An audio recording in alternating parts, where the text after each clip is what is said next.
In the middle of a planet swallowed by an endless ice storm, where even hope froze beneath the howling winds, a small alien child wept alone, his tears turning to ice on his cheeks, his cries lost in the blizzard, until a lone human stumbled upon him, risking everything to carry the fragile boy through the storm.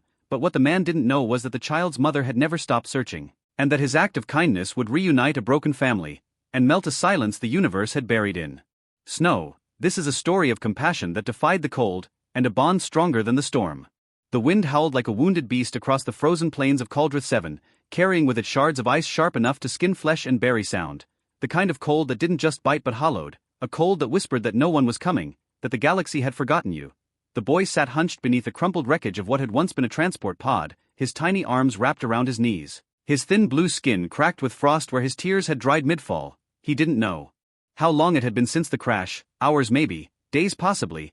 Time had dissolved into the blizzard, and all he remembered now was the last thing his mother had screamed as the storm swallowed them. Run. The command had meant to protect him, but all it had done was deliver him to this icy tomb. He was small, barely 6 in Terran years, his race adapted to moderate climates, not this. His internal heat reserves had depleted long ago, and even the emergency thermogel lining his tunic had turned brittle with exposure. Still he held on, not out of courage but because he didn't know how to give up. He didn't even have a name to call into the wind, only the memory of his mother's eyes, wide with fear, glowing faintly under the crash firelight, and the warmth of her hands pushing him away from the wreckage before the secondary explosion tore the pod in half.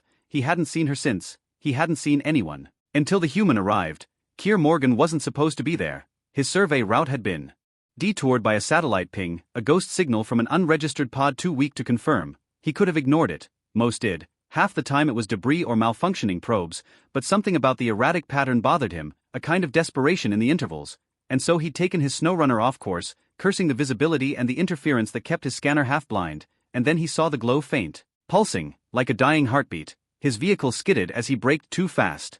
Boots sinking ankle-deep into snow as he stumbled toward the wreck, expecting the usual, scrap metal, ice buildup, maybe a lifeless log beacon. He wasn't prepared for the shape that moved when his shadow passed over it. A small figure curled and trembling, ice crusting his cheeks. He dropped to one knee without hesitation, brushing snow aside as he reached out. Hey kid, it's okay, I'm here." The boy flinched at first, too numb to even respond, eyes blank with the kind of shock Keir had seen in war zones and refugee corridors. He pulled off his thermal glove and placed his bare hand against the child's cheek. His skin was like stone, brittle with cold, and Keir felt a pulse of dread. He wasn't sure if the boy would last the trip back. "Stay with me," he muttered, scooping the child into his arms, wrapping him in his coat and activating the emergency heating mesh. His SnowRunner groaned under the added load, sensors blinking red. But Keir didn't care.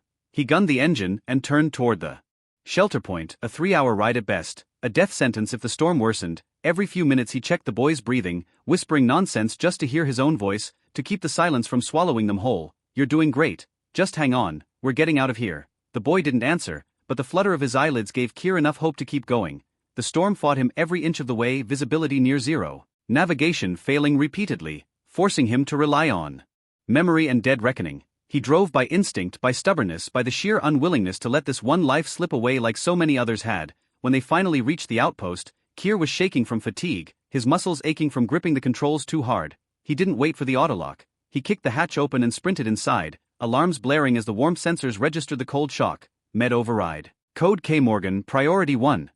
He shouted, and the AI snapped to life. Activating med routines and prepping the chamber, he placed the boy on the heated cot, stripping off the frozen outer layers and running thermal rehydration across his skin. His fingers moved automatically, efficiently, but inside he was burning, anger, fear, desperation all churning in his chest. Who leaves a child in the middle of a storm? What kind of universe keeps letting this happen? When the boy finally coughed, a weak, cracked sound, Keir nearly collapsed. He grabbed his hand, squeezing gently. "That's it, breathe, you're safe now." For hours he sat by the cot, monitoring vitals and feeding the recovery protocols. He learned little from the bioscan. The boy's species wasn't in the local registry, and without more context the AI couldn't pinpoint details.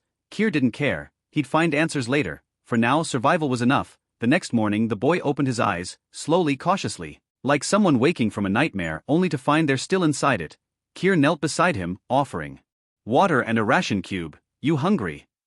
The boy stared at him, then at the food, then nodded once. He ate slowly, hand shaking, but he didn't look away. Keir smiled, trying not to seem too relieved. "You're tough, kid. Made it through the worst storm I've seen in years." The boy swallowed, then opened his mouth, and what came out wasn't words. It was a sound, a name maybe, twisted by accent and weakness. Keir leaned in. "Say that again?" The boy tried. "Lyra." Keir frowned. is that your name? The boy shook his head, then pointed at himself, Sol, then toward the horizon. Lyra, Kier understood. His name was Sol, and Lyra was, your mom. Sol nodded, eyes welling with fresh tears. Kier's chest tightened, so she was still out there, or he thought she was, maybe trapped, maybe gone, but Sol believed, and that belief was all that mattered. Kier stood, his decision already made. Then we're going to find her. The next few hours were a blur of prep. He rechecked the satellite data, plotted possible trajectories from the crash site, accounted for wind drift, terrain shifts, and time of exposure. Sol was bundled in a secondary suit now, too. Large but functional, his small hand gripping Kier's with silent trust. Back in the SnowRunner, Kier activated the emergency beacon, not for rescue, but for tracking. If they didn't come back, someone would know where to look. He didn't tell Sol that. He just smiled and said, let's bring your mom home. The storm had lessened, but only just. Visibility was still poor and the terrain treacherous. Twice the runner nearly flipped on hidden ice banks, but Kier kept going, eyes scanning every ridge, every shadow, every flicker on the scanner. They retraced the original crash path, searching for secondary debris fields, signs of movement, anything. The first 2 hours yielded nothing but ice and false hope. Then Sol made a sound, barely audible, but urgent. He pointed, far ahead, barely visible, a flickering pulse. Kier hit the throttle, the runner roaring as it surged forward. What they found wasn't a full pod. It was a survival dome. Partially buried, emitting a failing signal. Kier jumped out, digging fast, fingers numb and raw by the time he found the hatch. He pounded on it, shouting, if you're in there, open up, we're friendly, we've got Sol. For a moment, nothing, then a hiss, the door cracked open, and a face appeared, hollow-eyed, gaunt but unmistakable, the same glow in her gaze as Sol's, the same breathless sob when she saw him, Sol.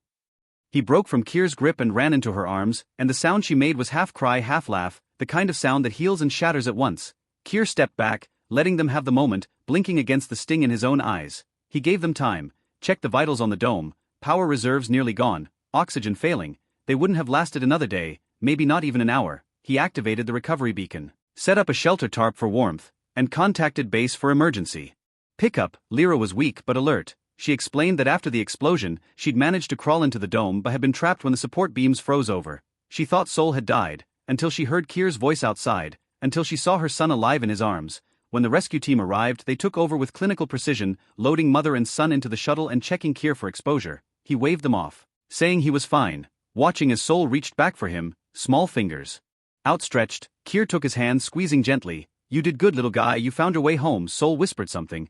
Kier didn't catch it, but Lyra did, and her eyes softened. She reached out too, her hand brushing Kier's. Thank you, he nodded, stepping back as the doors closed.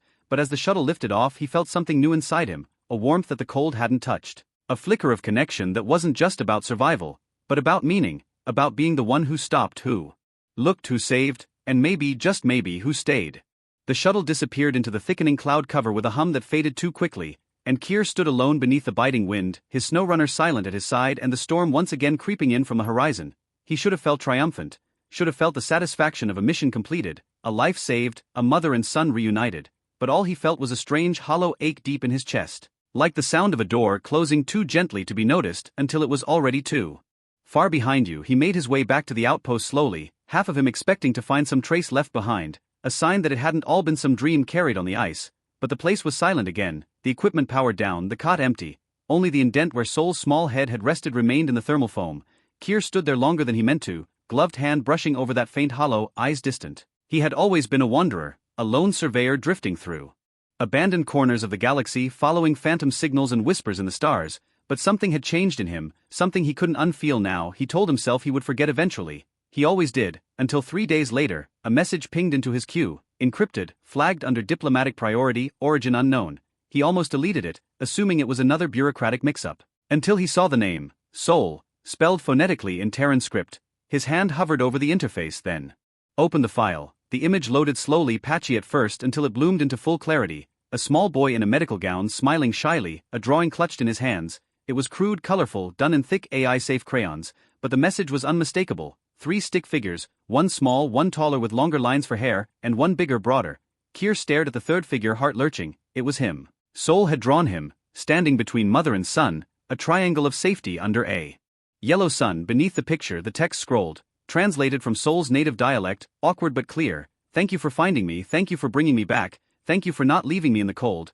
Kier sat down slowly, the weight of those words hitting him harder than the wind ever had. He didn't respond right away. He couldn't. What do you say to something like that? What could possibly match it? But the message had come through a comms route usually reserved for diplomatic channels, which meant someone, likely Lyra, had gone to great effort to find a way to reach him, to make sure her son's gratitude reached the man who had carried him from the jaws of a frozen death, and that meant more than anything. He opened a reply channel, fingers hovering over the console, then typing, "Tell Sol I still have the scarf he dropped, he can come get it anytime, and if he wants we can make a new drawing together." He hesitated, then added, "Thank you for trusting me." He hit send before he could second guess it and sat back, staring at the empty room, at the soft pulse of the generator light, the only movement in the silence. Days passed.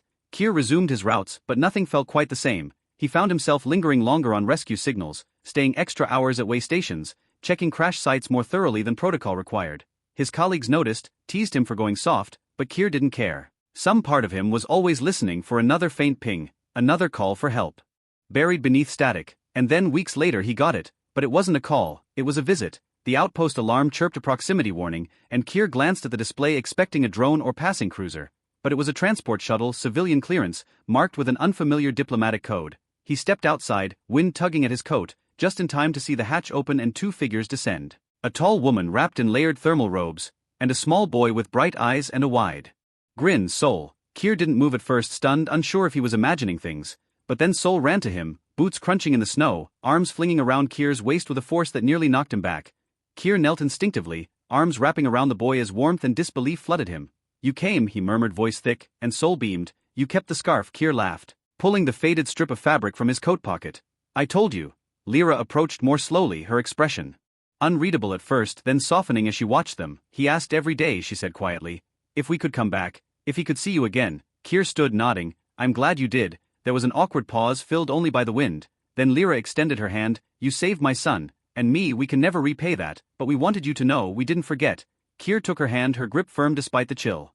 "I didn't forget either." They stayed for a few days. Sol made drawings on the outpost walls.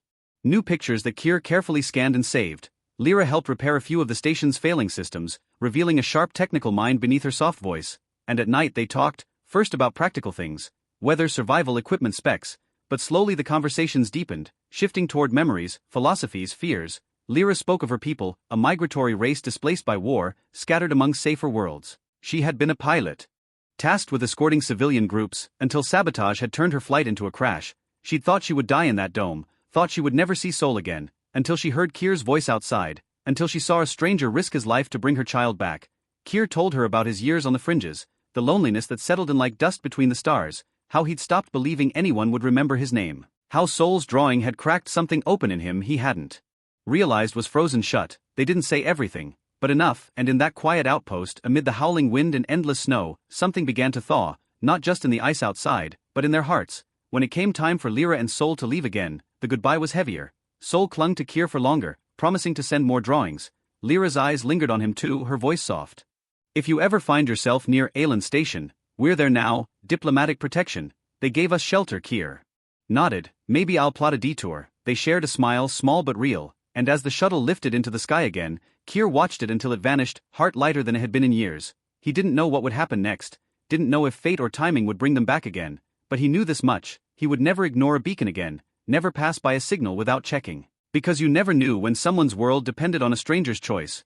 Weeks later, he did find himself near Aelin Station, and he did take that detour, not just for Sol, not just for Lyra, but for himself, for the part of him that remembered the storm and the silence and the small boy who'd held on through the cold. And when the docking clamps clicked into place and the station doors opened and he saw Sol running down the corridor, arms open, Lyra close behind with tears in her eyes, Kier knew he'd made the right choice, because sometimes the universe gave you a second chance, not to change the past, but to build something new. And for the first time in a long time, Kier Morgan wasn't just a drifter or a rescuer or a forgotten name in a frozen storm. He was part of something warm, something real, something worth returning to.